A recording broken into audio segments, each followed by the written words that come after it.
We're talking about the executive order number 6. PNB bans 50 Nigerians from traveling abroad. I have with me in the studio this morning Ambrose Igboke. He is a social commentator. Good to have you join me today. Thank you very much. Right, the executive order number 6 has taken full effect, and already the government is banning 50 high-profile Nigerians from traveling. What's your take? Well, I don't know why the government did this at this time. Have we explored all other alternatives to fighting corruption or placing these 50 people on ban? First of all, have we investigated them thoroughly? If we have investigated them, have we used the apparatus of the EFCC? Have we exhausted those options of the EFCC, ICPC, and then the Code of Conduct Bureau? Have we explored all those options? Then there was the issues of freezing their accounts. Have we also freezed? There was a time the accounts of some people were freezed. Have we explored all those? Then there was a Panama paper leak. Some of those people, to what extent have we engaged the international community? The president have gone on a lot of international fora and have talked a lot about asking people to dissuade people from bringing stolen money to them. I remember he said it in Europe, he said it even in America, and he said it in a lot of international fora that they should stop receiving money. So have you explored all those channels?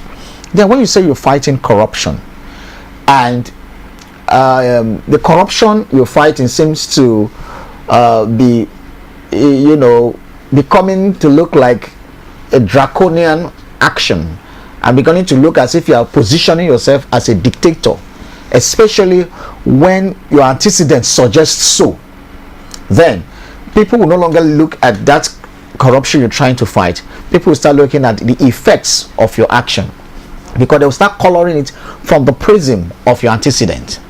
And for a president who did not obey some certain court orders, why were you quick to obey this? When court orders were fundamentally about bail, freedom for people, till today you put those people in prison. When it favors you, you go for it. When it doesn't, you don't go for it. So from the point you made, you have an issue with the timing. I have an issue with the process, with the way it was, because we have not exhausted all other options. You see, executive ban is placed when other very stringent issues. I mean, for example, when is corruption not stringent? We have apparatus to fight corruption. We have the apparatus. What is the EFCC doing? And as some people, commentators have said, some of the passports of these people have been seized already. Some of their bank accounts have been frozen. So what is the executive? If they cannot travel and their bank accounts have been frozen, even if they travel illegally, there is the Interpol. The Interpol can easily repatriate them, but just by making a request. People that traveled and smuggled themselves in, some politicians that did so in the past, were they not apprehended? They were apprehended and brought back here to face justice, or they were even face justice where they ran to, through the instrumentality of the government relationship, bilateral relationship and agreement. So I don't see, because coming at this political period, everything will be interpreted through the prism of political machination. Because then people would ask, when is the right time to to implement this kind of executive order? Because it's something that's been passed by the law. The law court has given judgment that it is okay. It's not against the Constitution. So when would be the right time if we don't now?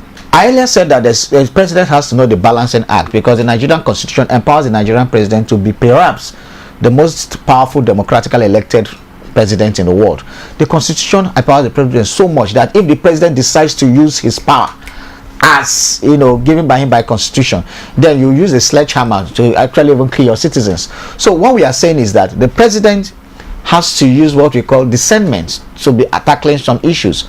I give a scenario of a parent who, because you have a child who is a little bit stubborn or something, doing the wrong thing, you have all the powers to do some certain things, but is that the best approach? But what we are talking about now is the best approach. Has the court exhausted all its powers in prosecuting these people?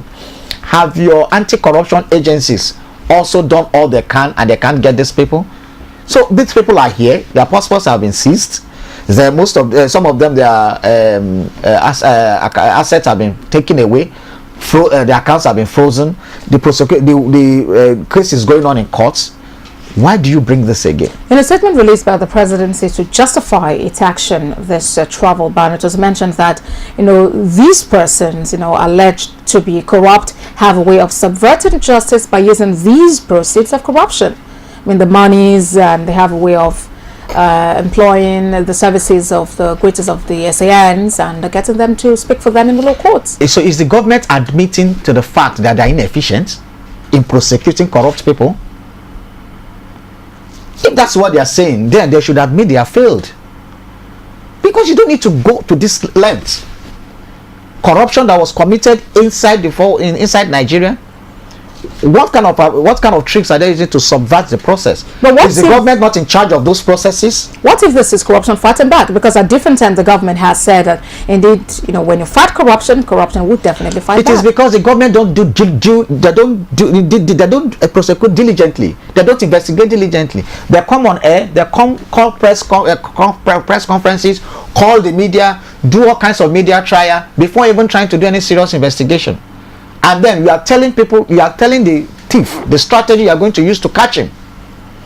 And so why won't they subvert it? Any serious corruption work that is not politically tainted should be done discreetly. And when you do it discreetly, you do your investigation. You do look at the some years back when the FIFA officials were investigated. They were being investigated for some years. Even sometimes people were posing as people giving bribe. Video, documentary evidences, videos, their Panama papers, their court, their accounts. They were tracked for many years.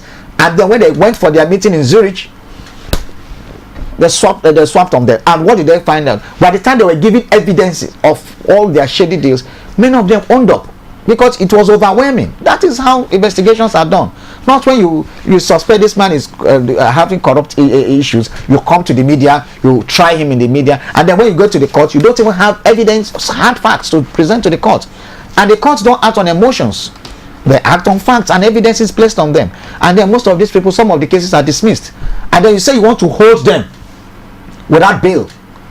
It is not. It is an anathema in our constitution to hold people because you think they are corrupt, and you tell the courts to. So then the executive start accusing the courts of being of not helping them to fight corruption, where you have not given the courts the tools to fight. Where is your evidence?